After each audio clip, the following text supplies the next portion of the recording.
go, je me lance. J'ai lancé l'entreprise, puis depuis une croissance vraiment organique.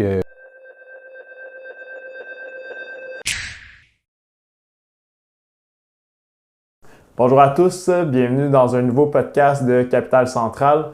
Aujourd'hui, j'ai avec moi Maxime Desormeaux, qui est fondateur et président de la boîte immobilière. Puis aujourd'hui, je le reçois dans les studios de Capital Central parce qu'il va venir nous parler de son parcours d'entrepreneur, ainsi que la mission de son entreprise, puis l'évolution du marché immobilier dans le temps. Je suis très content de l'avoir avec moi aujourd'hui. Maxime va nous partager tout au long du podcast des anecdotes, des choses qui est arrivées en tant que président puis fondateur de l'entreprise, puis donner quelques conseils à tous ceux qui aimeraient se lancer en affaires. Salut Pat, Maxime Desormeaux de la boîte immobilière. Bien heureux d'être ici avec toi aujourd'hui. Donc, bien hâte de commencer ça.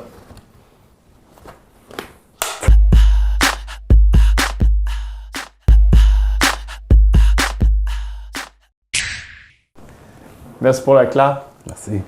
Fait que Max, comment ça va aujourd'hui? Ah, ça va bien, ça va bien.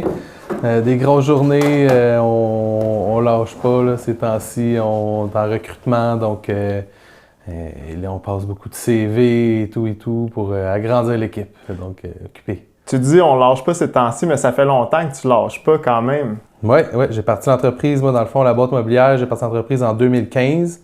Là on est rendu, on gère plus de 2000 portes. Que du condo, on est en gestion de copropriété.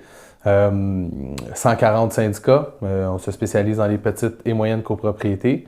Puis j'ai parti en 2015, là on arrive bientôt aux 10 ans, là, il va falloir fêter ça en grand. Tu vas-tu faire un party pour ton 10e? Ah, c'est sûr, c'est sûr. Tu vas m'inviter? Ah, on va t'inviter, je suis convaincu, ça risque d'être à Verdun, en quelque part sur la Well, je suis convaincu. Tu as toujours eu tes bureaux à Verdun, dans le fond, toi? Oui, mais moi, dans le fond, quand j'ai commencé, en 2015, j'étais tout seul. Mon but, c'était de devenir travailleur autonome. Fait que j'ai commencé chez nous, dans mon salon double. On avait pris une partie pour tout simplement un petit laptop, puis j'étais sur la route, là. Je commençais comme ça, puis ça n'a pas été trop long. J'ai trouvé... en fait, je cherchais un bureau parce que c'était pas efficace. Être chez nous... j'avais l'impression que ça avançait pas, je voulais plus me concentrer. Puis ça, c'était en 2015, là, à ce moment-là, on parlait pas bien de télétravail et tout ça. Puis, moi, je suis quelqu'un qui a besoin d'être avec d'autres mondes, qui avait besoin de sortir. Donc, je cherchais des bureaux plus coworking, un peu de ça à Verdun. Fait que c'est là que j'ai trouvé un local qui était beaucoup trop grand pour ce que j'avais besoin, mais j'aimais vraiment le spot, il y avait plein de fenêtres, plein de lumière. Fait que j'ai pris un local, j'étais quand même tout seul, mais j'avais sous-loué le local avec d'autres entrepreneurs, d'autres travailleurs. C'était pas juste des entrepreneurs, il y avait un peu de tout. Puis tranquillement, là, j'ai occupé tout l'espace à force d'engager des employés. Puis là, j'ai pris un autre étage un peu plus haut. Puis même chose, fait que c'est comme un mix de ma compagnie qui peut s'expandre sur le plancher. Puis en même temps, j'ai toujours eu d'autres entrepreneurs que je partageais les bureaux. C'est quelque chose que j'ai vraiment apprécié, là. Fait que, ouais. Là, tu as parlé vite, tu sais, employés, engagés, expansion. J'aimerais juste te ramener un petit peu. Comment ça débute tout ça, cette histoire-là de la boîte immobilière? Puis c'est-tu ta première entreprise? Puis y a-tu un moment que ça s'est déclenché? T'es comme, tu sais, t'étais dans ton salon, tu voulais vivre le rêve de travailleur autonome. Mais il y a quoi avant ça? Bien, dans le fond, à ce moment-là, j'étais en train de terminer mon bac à l'ESG à l'UQAM. Là, il y a des raisons pourquoi que je me suis rendu là. Il y avait tout un parcours avant aussi. Même si je suis rentré à l'UQAM quand même très jeune, j'avais peut-être 21, peut-être un peu plus vieux que d'autres, mais je suis rentré sous base d'expérience, à 21 ans et non avec le cégep. Avec le cégep. Puis je savais pas trop, je savais que je voulais faire un bac en admin et tout ça, puis c'était un bac par cumul de certificats. Ouais. Puis j'avais certaines options. Puis il y avait un bac, un certificat qui m'intéressait vraiment, c'était gestion et évaluation immobilière. Pourquoi? Il y avait plein de raisons à ce moment-là. Puis j'ai commencé ça. J'ai eu des cours, les cours de droit immobilier m'ont vraiment intéressé, les cours de gestion immobilière, évaluation aussi, mais c'était plus rapport, c'était plus les gens qui m'intéressaient, bouger un peu de ça. Fait que, essentiellement, il y a un moment donné, j'étais comme, OK, je me cherche un job là-dedans pour terminer mon bac. Je faisais mon bac à temps partiel, fait que je me cherchais vraiment un job à temps plein. Puis ce qui m'intéressait à ce moment-là, c'était la gestion de centre commercial. Okay. C'est ce qui avait l'air le plus attrayant. C'est un peu comme, il y a beaucoup d'événements. On pense ici, mettons, Carrefour en Grignon, ou peu importe, il y a tout le temps, il y a comme une science derrière aussi, c'est que ton but, c'est pas que ton client qui s'en va à un commerce spécifique, mais tu veux qu'il passe devant plein d'autres commerces pour aider. Fait que ça fait comme une espèce de communauté que tu veux aider. Il y a des événements, tout ça, puis ça a un bon ancre communautaire aussi. Fait que moi, mon but, c'était ça. Mais à ce moment-là, moi, j'ai zéro expérience, je suis encore étudiant, j'ai postulé là, dans toutes les entreprises, zéro nouvelle. Puis ma sœur avait acheté un condo dans Griffintown, ça poussait, ça n'arrêtait pas de pousser. Puis là, on est en 2012. Là. Ça fait longtemps. Ça fait un petit bout quand même, ça va vite. Mais bref, puis je voyais que l'immeuble était géré par une compagnie. Puis j'étais comme, OK, il y a d'autres, il n'y a pas juste les centres commerciaux. Fait que là, ça m'intéressait un peu la copropriété, parce que c'était un condo, c'était géré, c'était un gros immeuble. C'était je pense un 200 queues. Ouais. Puis j'ai postulé là, c'est une compagnie qui venait de partir, ça faisait une couple d'années, qui était en hyper croissance. Ils ramassaient tout le marché au complet.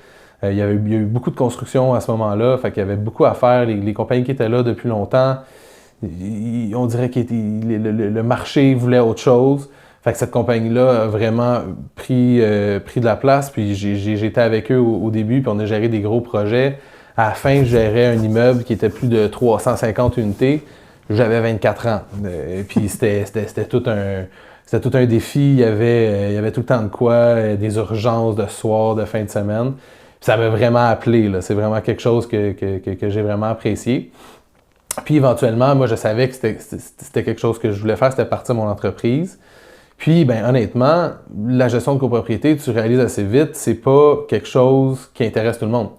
La gestion de copropriété, on pourrait dire c'est du pain. C'est de la douleur, c'est pas agréable. Ouais. C'est pas pour tout le monde. Fait que c'est sûr qu'au début, j'étais comme, c'est-tu vraiment quelque chose qui m'intéresse de partir ça? Mais j'ai fait des balises parce que j'étais gestionnaire. Donc, j'ai fait des balises pour vraiment aller vers ce qui m'intéresse. Puis en ayant le regard plus du gestionnaire et non d'un propriétaire d'entreprise qui veut acheter une autre entreprise, ben j'ai réalisé que se spécialiser dans les plus petites copropriétés, c'était quelque chose qui était intéressant. Donc, à ce moment-là, quand j'ai décidé à un moment donné, let's go, je me lance, j'ai lancé l'entreprise, puis ben, depuis une croissance vraiment organique, le but, c'est, on rentre des clients, moi, c'est du recurring business. Mon but, c'est pas des projets, là, ça se termine pas, il y a toujours les clients qui rentrent, le but, c'est qu'ils restent. Donc, on est tout le temps en train de vouloir conserver notre client, fait que c'est la qualité du service qui est bien important. Fait que tranquillement, pas vite, 2-3 clients par mois maximum, on arrive à ça. Là, on est rendu à 140 syndicats, puis ça continue de grandir. Absolument. Tu as parlé, tu as dit du pain. Pourquoi du pain? Qu'est-ce qui est de la douleur dans la gestion de syndicats de copropriété? Bien, en fait, je dirais, probablement, n'importe quelle gestion immobilière, tu gères des problèmes. Au final, c'est ça. Au final, on pense souvent qu'on gère des immeubles ou des investissements, mais la réalité, c'est que tu gères des gens. La plupart du temps, ça va bien, mais tu as tout le temps un pourcentage de situations où ça va pas bien aller. Il va y avoir des situations, des litiges, il peut y avoir des dégâts d'eau, il y a beaucoup de stress qui est lié à ça.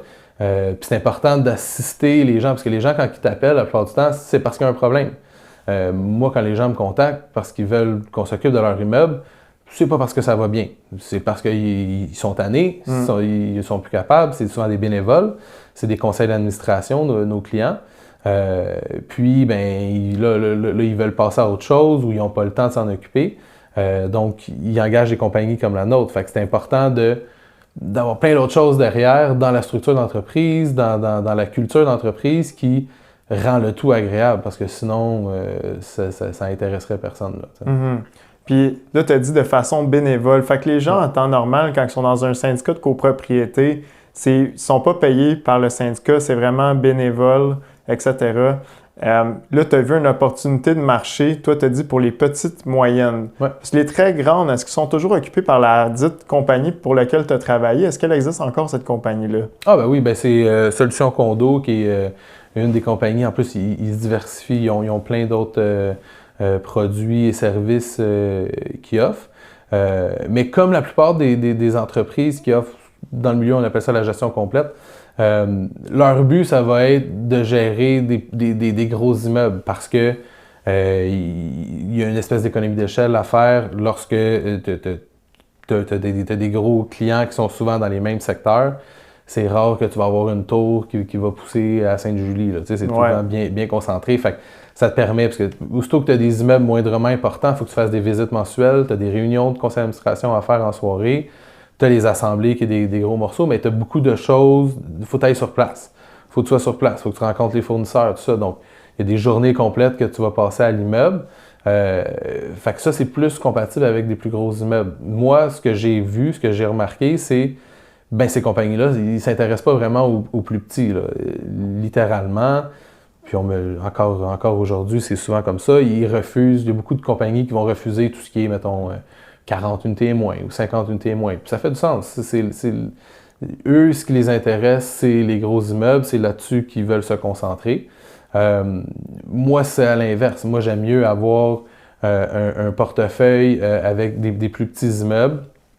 Comme ça, ça me permet d'offrir un bon service parce que la réalité, quand tu es à l'interne, ça, c'est plus quelque chose que j'ai vu dans le marché, parce que j'ai des clients qui viennent d'un peu partout, mais à l'interne, ce qu'on voit plus dans la plupart des compagnies de gestion, c'est que les petits immeubles, ils servent plus à former les employés, puis essayer des choses pour leurs réels clients qui sont les plus gros immeubles.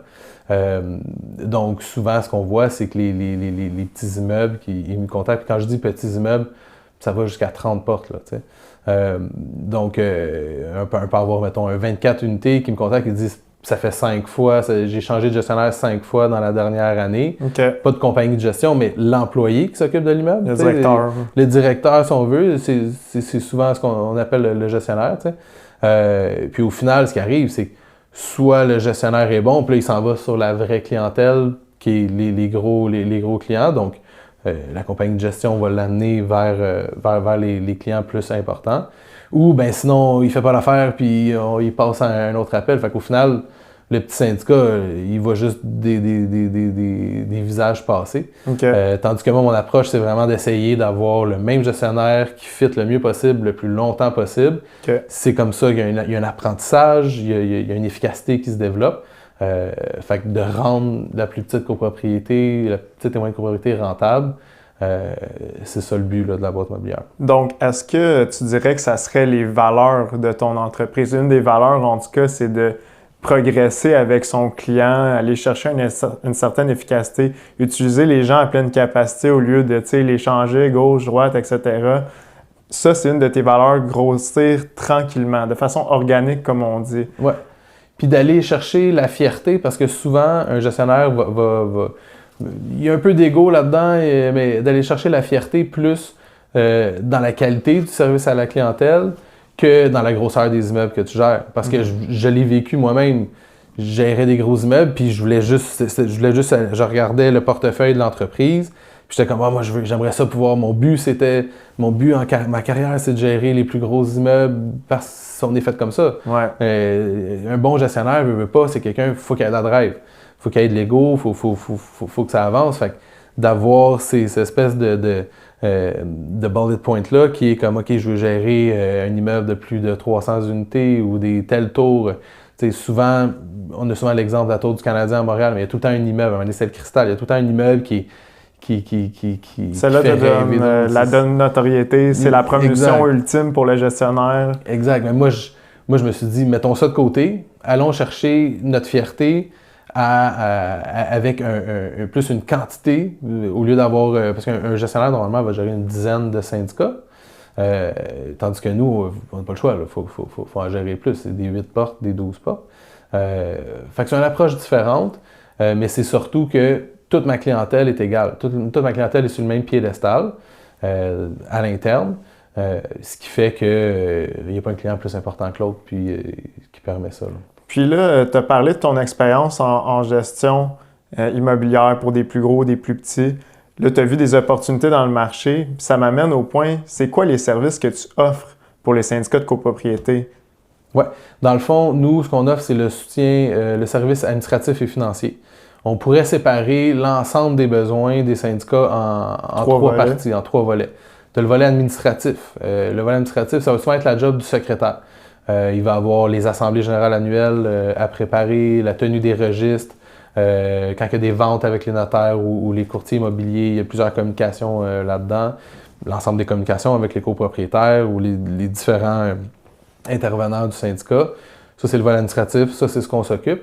Le deuxième volet, le volet plus comptable, le volet financier, plus le travail du trésorier, ça va être simplement de payer les fournisseurs, de faire une tenue de livre, de collecter les frais de condo, ensuite de ça, à la fin de l'année, préparer les états financiers, s'assurer d'un budget qui fait du sens, qui respecte un paquet de lois qui n'arrête pas d'avoir ces temps-ci. Ça, c'est le volet financier. Fait que nous, on s'occupe de ces 2 volets-là. Le volet opérationnel, c'est vraiment plus l'immeuble.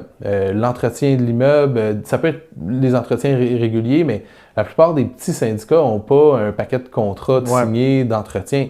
La plupart, c'est des entretiens ponctuels qui doivent être faits, une toiture, de la brique, malheureusement des dégâts d'eau, il y a beaucoup de ça.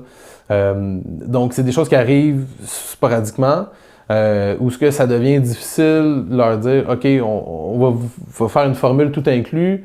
S'il arrive quelque chose, on va s'en occuper. S'il arrive à rien, bien, vous payez pour rien. » Fait que le concept pour les plus petites copropriétés, c'est comme « OK, ce bout-là, si vous voulez, on peut le faire, mais à ce moment-là, ça va être à la carte. » Fait que ça permet d'avoir vraiment une vision plus personnalisée, une approche plus personnalisée pour les plus petites copropriétés. Puis là, après ça, c'est sûr que il y a d'autres volets qui sont plus rares. Il peut y avoir des litiges, il peut y avoir des choses comme ça où le gestionnaire va être appelé à intervenir. Mais la plupart du temps, le syndicat qui est moindrement... des fois, surtout au Québec, là, des fois, il peut y avoir beaucoup de laisser-aller sur plusieurs années. Puis là, on arrive, ça fait 10, 15, 20 ans qu'ils n'ont pas mis d'argent de côté dans le fonds de prévoyance. Il n'y a pas vraiment d'entretien qui a été fait. Fait qu'il y en a beaucoup à donner les 2-3 premières années. Mais là, éventuellement, l'immeuble, tout d'un coup, a plus d'allure, puis ça permet de vivre à plus long terme, là, d'avoir une espérance de vie, d'aller atteindre un entretien qui fait plus de sens pour l'immeuble. Là. OK. Puis là, tu as parlé de dégâts d'eau, des affaires moins le fun, puis de fonds de prévoyance. Ouais. Ça, là, c'est les points que j'ai retenus de ça. Peux-tu élaborer c'est quoi le fonds de prévoyance? Depuis quand c'est obligatoire d'avoir ça? Puis à quoi ça sert dans vie un fonds de prévoyance? Absolument. Bien, dans le fond, souvent, on va parler comme quoi que c'est quelque chose qui est nouveau. L'étude du fonds de prévoyance, puis l'obligation de contribuer au fonds de prévoyance. Mais la réalité, c'est que ça fait depuis 1993, depuis la refonte du Code civil, que, tant qu'à moi, c'est assez clair, il faut contribuer au fonds de prévoyance en fonction de l'évaluation, de l'étude du fonds de prévoyance. Mais bon, c'était plus ou moins respecté. Ce que la plupart des gens se rappelaient ou ce que la plupart des gens appliquaient, c'était on va mettre 5% des dépenses opérationnelles de côté pour entretenir l'immeuble à long terme. Mais surtout pour les petits immeubles, 5% des dépenses régulières, c'est pas suffisant. Donc, souvent, ce qui arrive, c'est ça, c'est qu'il va manquer d'argent dans le fonds de prévoyance. Donc là, le gouvernement, avec le projet de loi 16, qu'il y a eu plusieurs tergiversations, mais en ce moment, ça s'en vient. On va avoir l'obligation de faire l'étude de fonds de prévoyance, théoriquement pour tous les syndicats, et surtout de le respecter. Parce qu'on le voit souvent, il y a beaucoup d'immeubles qui font l'étude, puis on cache ça, on met ça de côté, ce qui n'est pas la meilleure idée. Mais essentiellement, le fonds de prévoyance, à quoi ça sert? C'est de l'argent qu'on met de côté pour venir entretenir l'immeuble, mais la définition exacte d'un entretien qui peut être fait, c'est lorsqu'une composante de l'immeuble est arrivée à sa fin de vie utile ou des réparations majeures.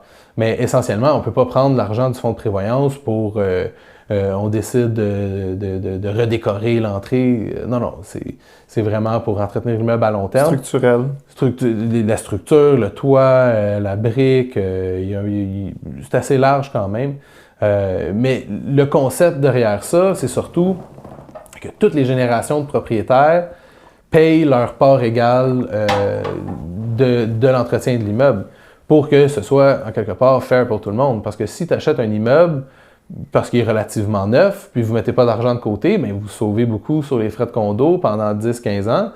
Mais là, si tu achètes un immeuble qui a 30 ans, qui n'a pas de fonds de prévoyance d'accumuler, là, c'est toi qui payes en quelque part pour ton vendeur, si on veut, là, ou les anciens propriétaires.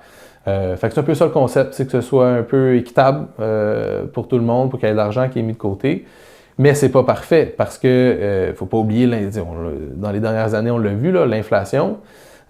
Donc, il y a beaucoup de copropriétaires, des fois, qui ont l'argument qui est très louable, où si on met de l'argent de côté, on peut pas le placer comme on veut, cet argent-là. Faut que ce soit liquide en tout temps, faut pas qu'il y ait de risque. Fait que c'est difficile d'accoter l'inflation. Fait que des fois, on va perdre. Mais bref, l'important, c'est qu'il y en ait pour au moins les gros travaux, là. Nous, dans les plus petites copropriétés, c'est plus simple que dans les grosses. Mais ce qu'on regarde souvent, c'est comme, OK, ton immeuble, il y a la toiture, les fenêtres, tout ça. Est-ce que tout ça s'en vient dans les 10 prochaines années? Puis, tu as 15 000 $ dans le fonds de prévoyance.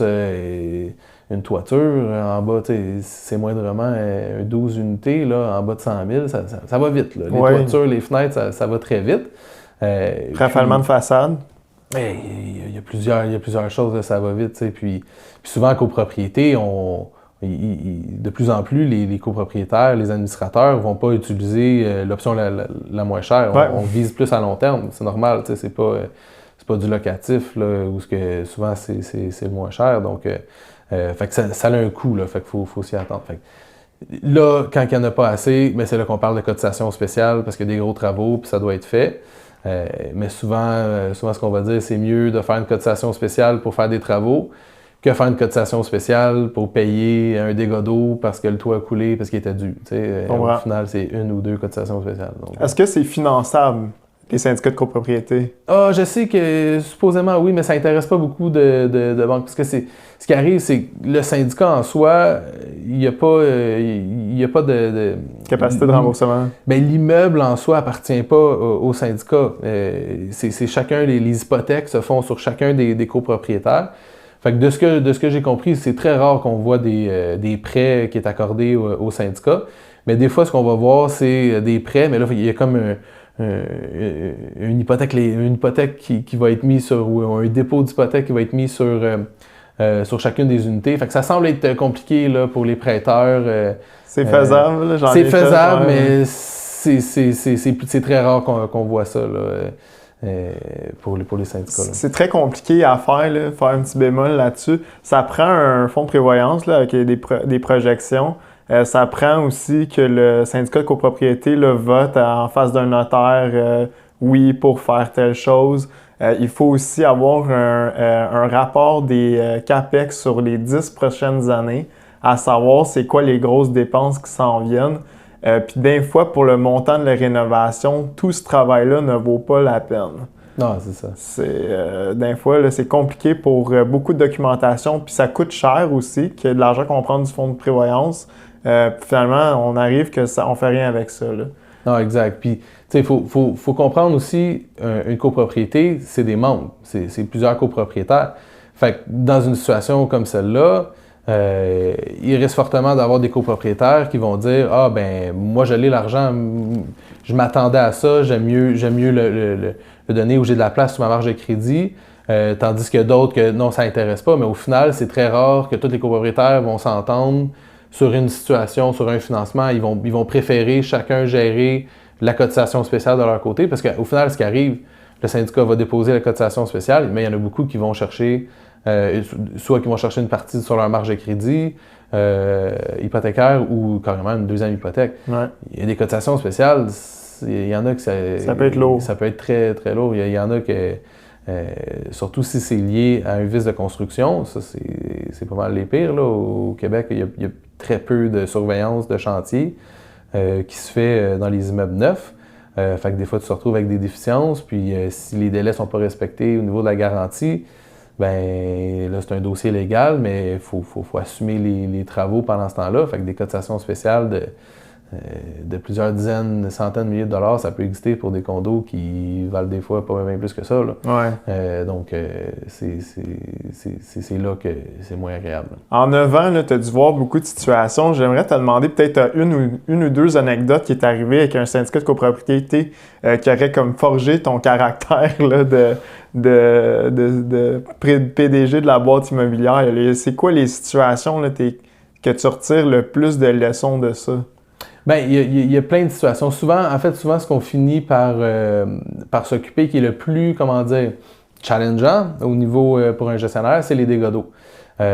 Puis, dans les dernières années, ce qui arrive, c'est déjà juste la gestion d'un dégât d'eau, ça implique des émotions des gens parce que, quand ça coule partout, puis on ne sait pas trop qu'est-ce qu'il faut faire avec ça. Ensuite de ça, des fois, il faut sortir du condo, être relocalisé. Et là, quelle assurance paye quoi et tout ça, c'est déjà très complexe. Mais entre 2018 et 2022, là, les lois ont changé environ 3-4 fois. Ce qui fait que le traitement, on ne savait pas trop, à chaque situation, ça dépendait de la date de sinistre. Donc, ça a amené des situations vraiment plus difficiles à gérer. Rajoute à ça la COVID, où tout le monde est chez eux. Fait que là, ça faisait moins d'un type de dégâts d'eau, mais il y avait plus de gens qui surveillaient. Fait qu'il y avait moins de dégâts d'eau il est parti depuis vendredi, puis ça a coulé toute la fin de semaine. Mais il y avait beaucoup plus de monde qui utilisait les choses. Fait que ça crée plus de situations de plus petits dégâts d'eau. Donc, des situations, il y en a toujours.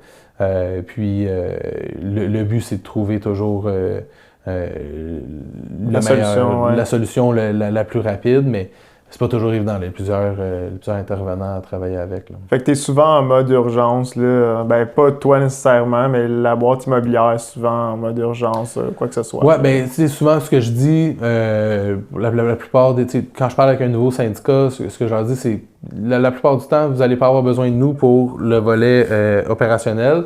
Parce que c'est renouveler le contrat du concierge ou du déneigement, c'est assez simple. Mais la journée qu'arrive un dégât d'eau, par contre, il y a beaucoup d'informations à savoir, il y a beaucoup de connaissances à avoir. Fait que moi, je suggère toujours qu'on prenne le mandat à ce moment-là. Puis, nous, un dégât d'eau qu'on est capable de régler en 5 à 10 heures environ de temps,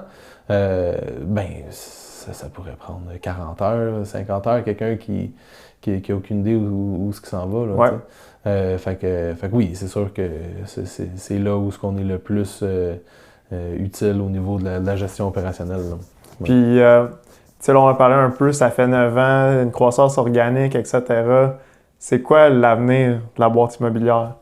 Bien, honnêtement, pour l'instant, depuis le début, c'est le même concept. Depuis le début, moi, j'avais en tête de gérer que des petites et des moyennes copropriétés, faire que de l'admin financier. Puis, il manque vraiment pas de besoins, de demandes là-dedans. Donc, c'est de continuer de bien faire le travail. Moi, je priorise vraiment la clientèle actuelle à juste rentrer des nouveaux clients. Je ressens pas le besoin d'avoir une business qui explose et tout ça. Je pourrais probablement le faire, mais je vois pas nécessairement l'intérêt. Moi, mon but, c'est que mes employés soient contents, que mon taux de rétention d'employés reste aussi bon. je pense que j'ai eu un employé qui est parti après 2-3 mois parce que je pensais qu'on vendait des condos, c'était de la gestion, mais bon. Donc, on a vraiment une belle équipe. T'sais, moi, je le vois plus comme une famille, c'est comme une deuxième famille qu'on a au bureau. Puis, c'est juste ça que j'ai le goût de continuer. Là. Puis tu es avec un de tes amis là-dedans là, qui travaille avec toi depuis le début, en fait, presque. Là. Ben, pratiquement, Félix, dans le fond, Félix-Antoine Tremblay s'est joint à notre équipe pratiquement au début en 2018. Ouais. Puis, c'est lui qui s'occupe du département comptable. Félix, c'est un vieil ami, ami à moi, mais avant de travailler avec un de tes amis, t'es jamais sûr parce que c'était super important pour moi la relation amicale qu'on avait. Je voulais pas perdre ça, mais ça a été le meilleur move. Le fit est bon là. Ah absolument, là, c'est mon bras droit. Là. Félix, c'est mon bras droit. Là. Moi, j'ai pas de partner sous la boîte immobilière. Puis ça a donné comme ça, mais c'est tout comme là, avec Félix, c'est quelqu'un qui... un beau bromance. Absolument. Là, je voulais faire un petit segue sur vie un peu personnelle / famille. Ce que vous savez pas, c'est que Maxime est père de 2 enfants. Depuis les débuts, en fait, de la boîte immobilière, la même conjointe, il y a beaucoup d'entrepreneurs qui décident des fois de se partir en affaires. Puis là, la vie change absolument, où il y a des couples qui changent à la naissance d'un nouvel enfant, la dynamique change, etc. Écoute, toi, tu as fait démarrer une entreprise, une croissance d'entreprise, 2 enfants. Il y a quelque chose que tu fais de bien dans ta relation, c'est quoi? Bien, en fait, je pense que c'est une question de timing. Quand j'ai parti l'entreprise, à ce moment-là, on était en appart à Verdun. On n'avait pas les responsabilités qu'on a maintenant. Quand j'ai parti l'entreprise, c'était beaucoup plus... j'avais pas des obligations autant financières que morales, si on veut, que d'avoir des enfants qu'on a là. Donc, c'était un bon timing à ce moment-là. Je suis pas sûr que je le referais aujourd'hui parce que c'est vraiment beaucoup de temps quand tu pars à une entreprise. Moi, ça a pris quand même un bon 5-7 ans où je travaillais de soir, je travaillais de fin de semaine, je travaillais n'importe quand. Mais là, éventuellement, quand tu vois que les enfants arrivent, il faut vraiment que tu respectes un horaire fait. Moi, en tout cas, moi, personnellement, c'est ce qui fonctionne. Je fais du 9 à 5. C'est à 9 h, je suis au bureau, à 5 h, je suis parti, puis après ça, je décroche comme si c'était un emploi normal. Parce qu'au final, tout le monde a un emploi, tu sais. Ouais. Fait que je me dis, c'est ce que j'ai vraiment essayé, puis ça fonctionne super bien. Même qu'au début, j'ai réalisé que j'étais encore plus efficace parce que je savais que j'avais un temps donné pour faire les choses. Fait qu'il fallait que je me structure beaucoup plus, que je sois beaucoup plus efficace dans ce que je fais. Avant, souvent, ce que je disais, c'est que je pouvais faire une semaine de 40 heures en 4 heures de job. Mais souvent, je faisais 4 heures de job en 40 heures en 40 heures de job. Donc, ouais, je comprends. Fait qu'au final, là, c'était vraiment de prioriser, de vraiment chaque heure que j'investis, il faut que je l'investisse à la bonne place. Puis que je m'assure qu'il y a une structure, puis que je sois capable de retourner chez nous, puis qu'il y ait quelqu'un qui s'occupe de chaque chose, puis que tout le monde, que ce soit bien clair, tu sais. Fait que moi, je pense que c'est ça. C'est vraiment parce que sinon, de faire du 50, 70 heures semaine, ça doit se faire, mais en quelque part, ça doit pas être agréable. Là. Fait que dans le fond, tu viens de me décrire d'être responsable. Oui, ben c'est surtout de se concentrer puis de pas partir trop sur des idées. Parce que moi, je suis quelqu'un qui peut avoir plusieurs projets en même temps. Là. Fait que tu sais, c'est de se concentrer puis de réaliser la valeur de ton temps. Puis de t'assurer que chaque heure que tu investis, tu investis à la bonne place. Parlant de projet, réalisation, passion même, veux-tu me parler de quelques petits projets que tu as? Tu sais, tu es dans certains comités.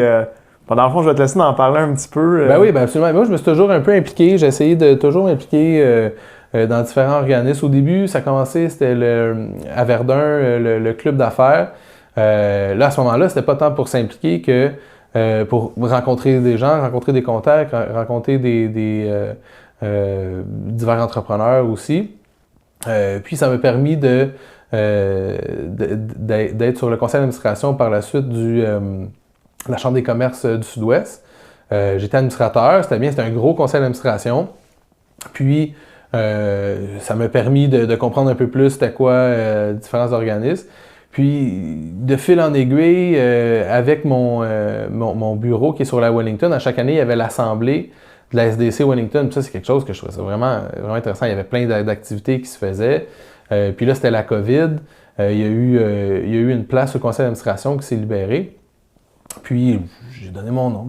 Dans ma tête, je voulais attendre peut-être 1 an ou 2, mais je voyais qu'il y avait de la place. Donc, j'ai donné mon nom comme ça. Puis ça, là, j'adore vraiment. Il y a une équipe qui s'occupe de la promenade Wellington. Il y a des super beaux projets qui se donnent à chaque année.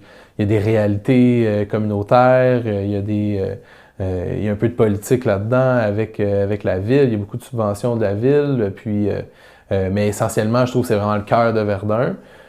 Puis après 1 an ou 2, je me suis présenté comme trésorier aussi. Fait que là, je suis rendu le trésorier de la SDC Wellington. Donc, on regarde un peu plus au niveau des états financiers, tout ça, s'assurer que tout suit le bon cours des choses. Puis là, il y avait Billy Walsh. Billy Walsh était, au début quand je suis arrivé, Billy Walsh qui est la raison pourquoi la rue Wellington est la rue Wellington, pourquoi Verdun est Verdun, il y a beaucoup de Billy Walsh et de Jean-François Parenteau. Je pense que c'était toi, depuis que tu es là. Il y a eu un article dans le journal, la plus belle ville, la plus belle rue du monde. Moi, c'est l'équipe, c'est toute l'équipe maintenant, mais c'est beaucoup, c'est ça. Toute cette idée-là derrière, il y a plein de projets qui a été vraiment poussé par Billy Walsh, puis là, qui a laissé la place, on a changé de directeur général il y a une couple d'années avec Patrick Mainville, qui est rendu un bon ami et qui fait un excellent travail aussi. Tu sais. La rue Wellington, ça paraît pas, mais c'est beaucoup de jobs. Il y a beaucoup de montage à faire pour la Pietto. Il y a du démontage, il y a les réalités du SIM, il y a plein de choses à garder en tête. Nous, en tant qu'administrateurs, on n'est pas... c'est pas nous qui va faire des appels, puis commencer à démonter des terrasses, puis monter des tables de pique-nique puis des stages. Là. Notre rôle, c'est plus de comme assister puis de s'assurer que légalement tout fonctionne bien et tout ça.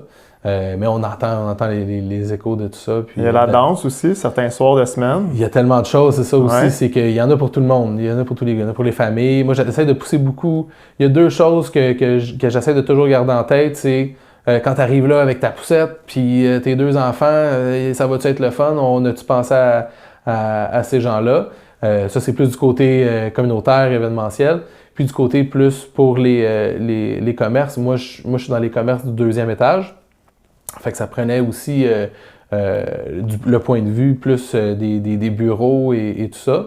Parce que la Wellington, c'est beaucoup pignon sur rue, les commerces de détail et tout ça.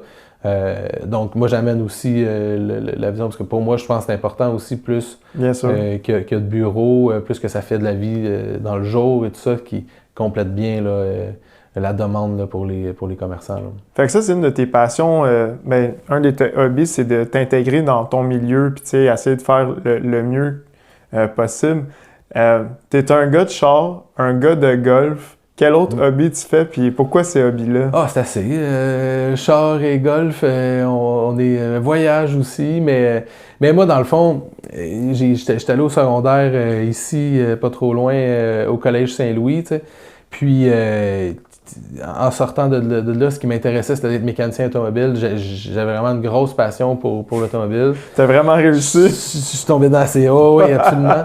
J'ai été mécanicien pendant 1 an, mais j'ai vite réalisé que moi, ce qui m'intéressait, c'était de gérer le garage. C'est ça qui m'a amené vers le bac en admin à l'UQAM. Puis là, par la suite, j'ai réalisé qu'il y a d'autres choses que la mécanique auto. Mais je suis très manuel, tu sais, j'aime ça autant gosser des trucs dans le bois ou faire des rénaux avec j'ai une couple d'immeubles aussi locatifs que t'as pas le choix, là, faut que tu fasses des rénaux des fois. Donc c'est ça. Donc, le côté manuel a tout le temps été très présent. Mon père, c'est un mécanicien bisouneux. On travaille tout le temps sur des projets ensemble, des choses comme ça. Donc ce côté-là, très automobile, là, aujourd'hui, je le conserve, mais plus, j'aime bien, mettons, ça, c'est une des objectifs, là, avoir une couple de vieilles voitures des années 67 à 72. Là, ça a déjà commencé? Ben oui, j'ai déjà j'avais un Barracuda 67 que je sais pas, j'ai jamais dû vendre, que je cherche encore aujourd'hui, mais puis c'est comme ça, en fait, l'automobile, ce qui m'a amené vers les vieilles voitures, c'est comme ça que j'ai payé mon université. J'ai été... Ça coûte quand même de quoi, là, à l'université, ton loyer, tout ça. Mais moi, j'achetais des autos, je les réparais, j'achetais des autos qui étaient un peu brisées ou à réparer, des fois juste à nettoyer, puis je revendais ça. Ça m'a vraiment aidé à l'université à payer mes affaires.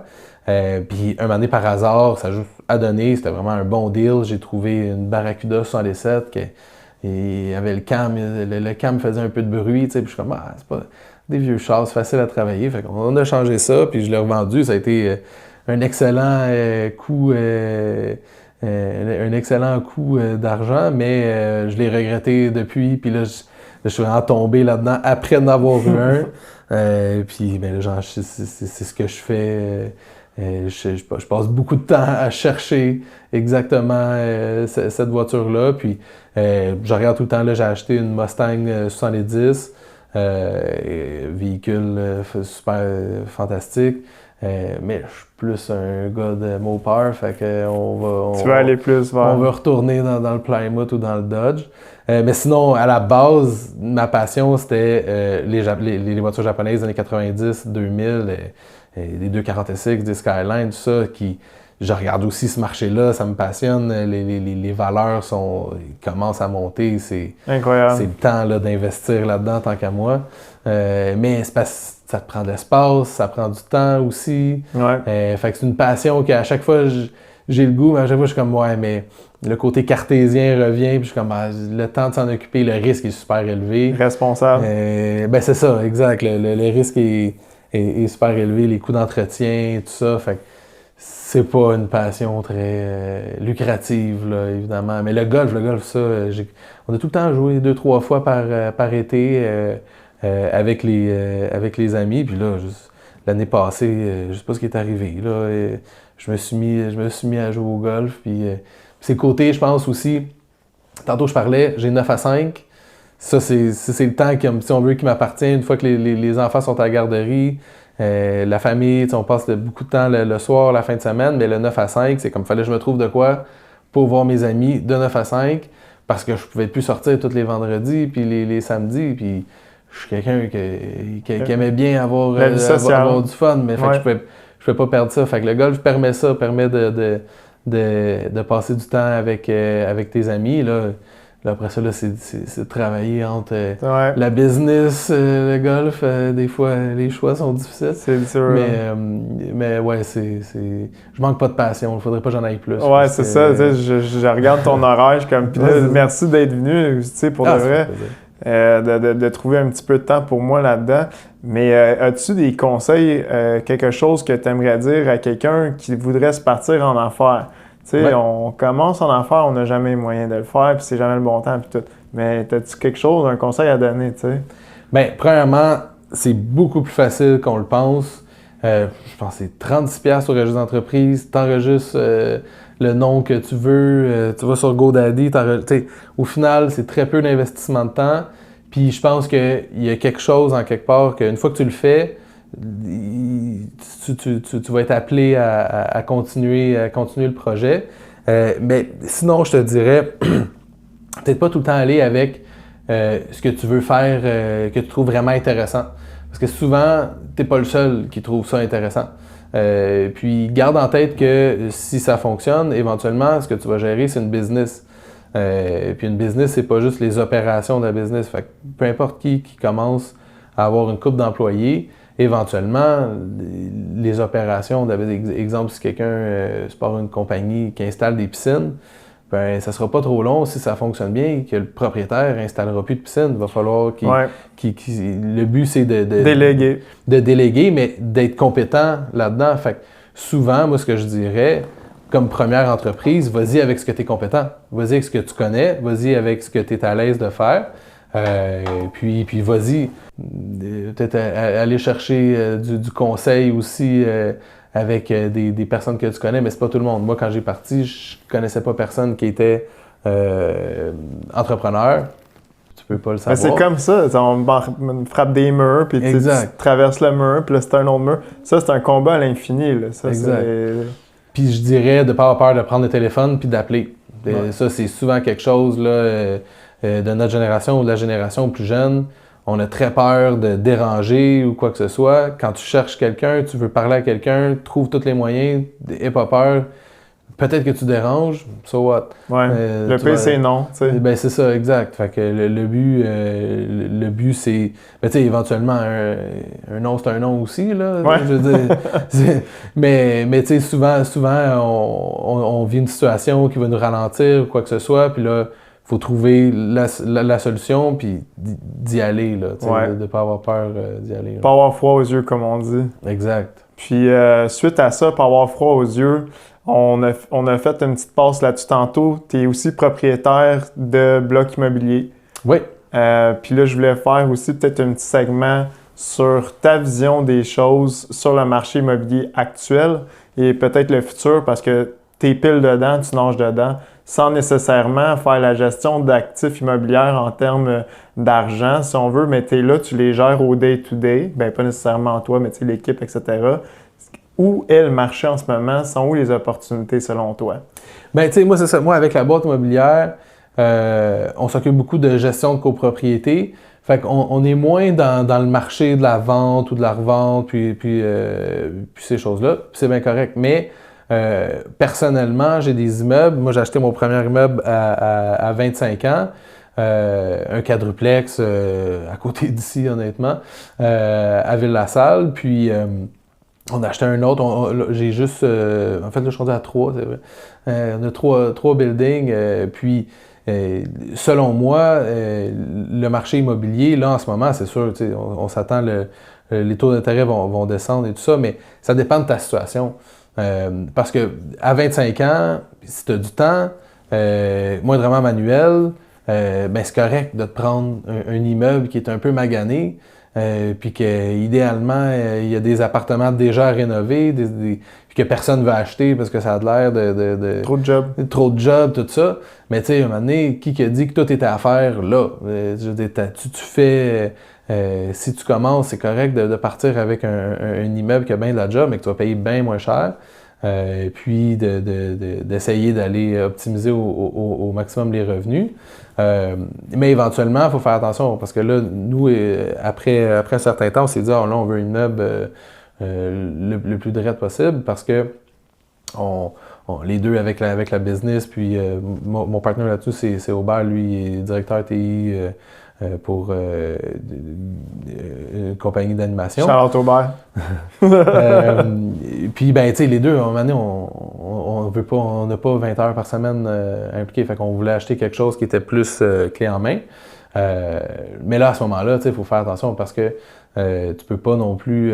faut qu'il soit rentable, tu sais, faut que tes calculs soient là puis que ce soit rentable, ce qui est pratiquement impossible. C'est ainsi, non. Fait que, tu sais, des fois, c'est ça. Fait que, oui, mais avec les mises de fonds en conséquence. Là. Exact. Et puis, fait que là, à ce moment-là, soit de sortir de l'île de Montréal, il y a plein de marchés. Moi, depuis le début, je regarde tout le temps, mettons, Shawinigan, Sherbrooke, même Sorel. La chute. Hein. Il y a encore plein de bons deals à faire aujourd'hui, mais regarde, faut que tu y ailles au building, tu n'auras pas le choix, tu sais.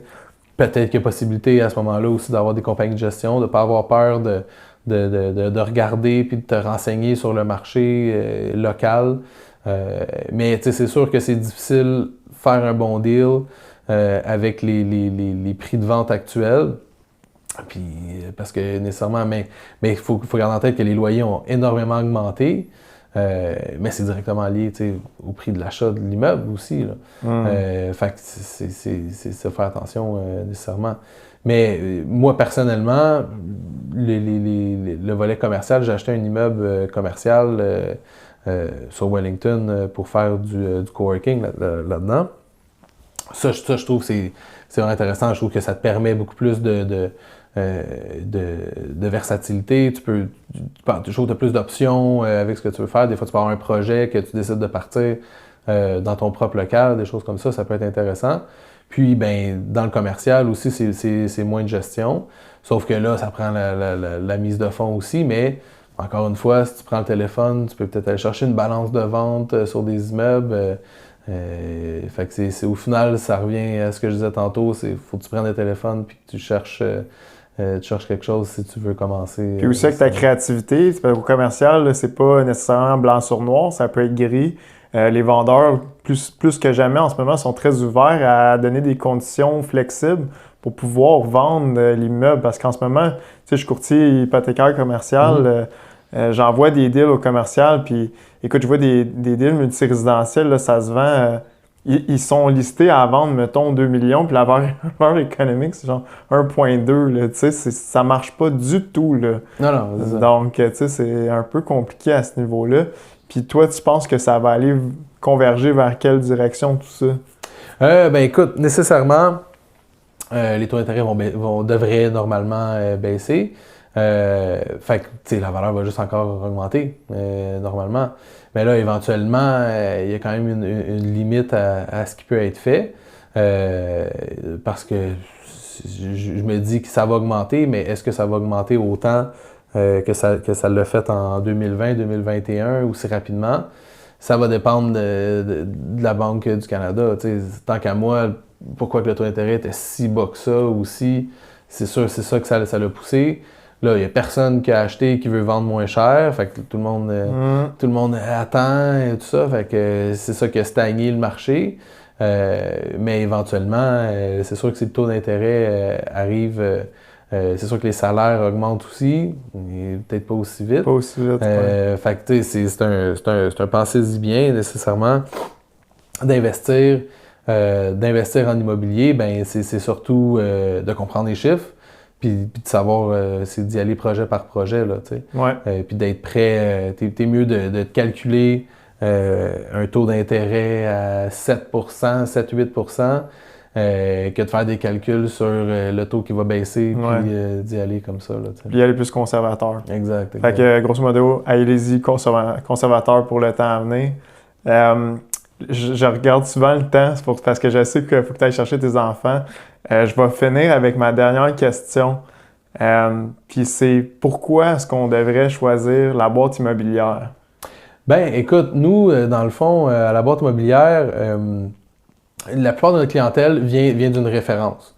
Moi, ce qui m'importe, puis ça, je le dis toujours, moi, ce qui m'importe, c'est pas tant que les clients viennent chez nous, mais qu'ils restent chez nous.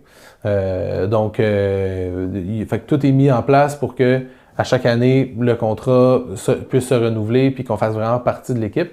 Fait que c'est ma vision des choses. Là, après ça, ben nécessairement, moi, ce que je dis toujours, c'est ce qui est dans mon contrat, ben ça va être fait. Ça va être fait rapidement, surtout au niveau des communications.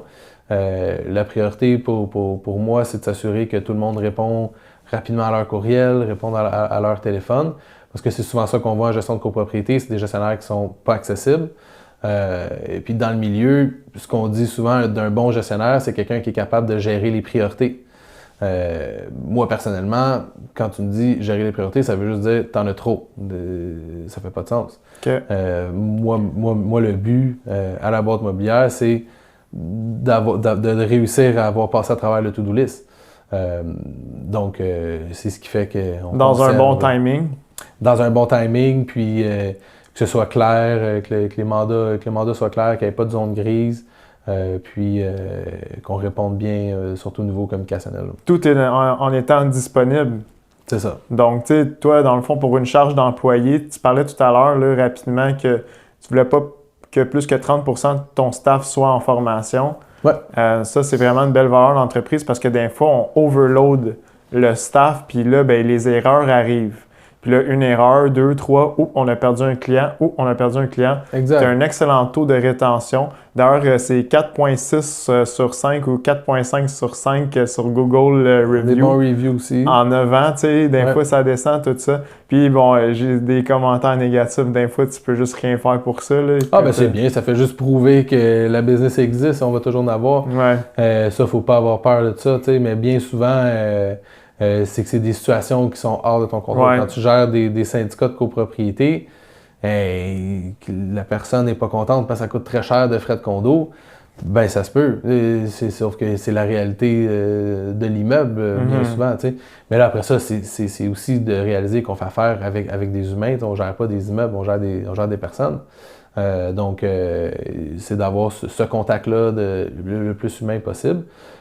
Puis, la croissance, mais je l'ai vécu. Il y a un bout où j'en ai rentré trop de clients. Puis j'avais dépassé mon 30%. Là, c'est là que j'ai réalisé que le 30%, c'est important. C'est 30%, dans le fond, c'est tu ne veux pas avoir plus que 30% de tes employés qui sont en formation. Puis moi, en formation en gestion de copropriété, c'est 1 an et demi, 2 ans. Là. Fait que bien ça rodé. peut aller vite là, que tu atteins le 30% si tu es en croissance. Donc, moi, c'est toujours ça. C'est toujours le bottom line que je vais conserver. Je trouve que c'est là où tu conserves le plus possible le service à la clientèle. Puis les bonnes communications surtout là, avec la clientèle. Là. OK. Puis, dans le fond, je veux te laisser le mot de la fin. Y aurait-tu quelque chose à dire aux éditeurs ou un message à communiquer ou on arrête ça puis c'était bien bon de même? Ah, ben écoute, moi, ben je te félicite pour ton podcast. Ça, c'est toujours bien. Puis, moi, ce que je dirais, c'est surtout aux entrepreneurs de ne pas avoir peur de s'impliquer des fois, parce que des fois, on va atteindre un certain rouage, puis de ne pas tomber dans le 9 à 5, mais de ne pas avoir peur de s'impliquer aussi dans des causes qui sont peut-être plus communautaires ou de faire du bénévolat. Je trouve que ça fait sortir, de ne pas avoir peur d'aller vers des organismes qui regroupent des entrepreneurs. Question de sortir un peu, parce que des fois, c'est la zone de confort. Oui, c'est ça. En tant qu'entrepreneur, des fois, on peut rester avec nos problèmes puis de ne pas trop en parler. Donc c'est ça, de ne pas avoir peur de s'impliquer dans sa communauté. Sortir de sa zone de confort. Absolument. Donc, merci Max. Absolument. Merci pour venir faire le podcast. Je voulais vous remercier aussi à tous les auditeurs pour le podcast. Je reçois énormément d'amour, que ce soit sur Instagram, LinkedIn, YouTube, même Facebook. Les commentaires, je les lis tous. Puis, vous pouvez regarder aussi le dernier épisode qu'il y a eu Sébastien Benavente, qui est un courtier hypothécaire résidentiel, qui est un digital nomade. D'ailleurs, le seul courtier que je connais ici au Québec, il a réussi à agencer son travail en étant dans 2 pays différents, entre le Québec et le Mexique. Puis évidemment, un gros merci à Maxime qui est venu faire un épisode avec moi aujourd'hui. Maxime qui est un homme extrêmement occupé. Juste pour vous dire, la dernière fois qu'on l'a vu à Game de poker, ça doit faire 3 ans dans son sous-sol. Mais... J'ai le poker social. Oui, c'est ça. Mais évidemment, peut-être à un certain moment donné, il faudrait refaire un autre game. Mais je te remercie beaucoup. Puis merci à tous pour les beaux commentaires. Puis j'espère que vous avez apprécié l'épisode. Bye.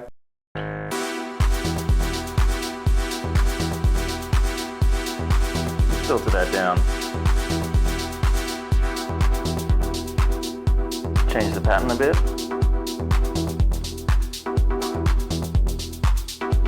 I think we need a ride cymbal.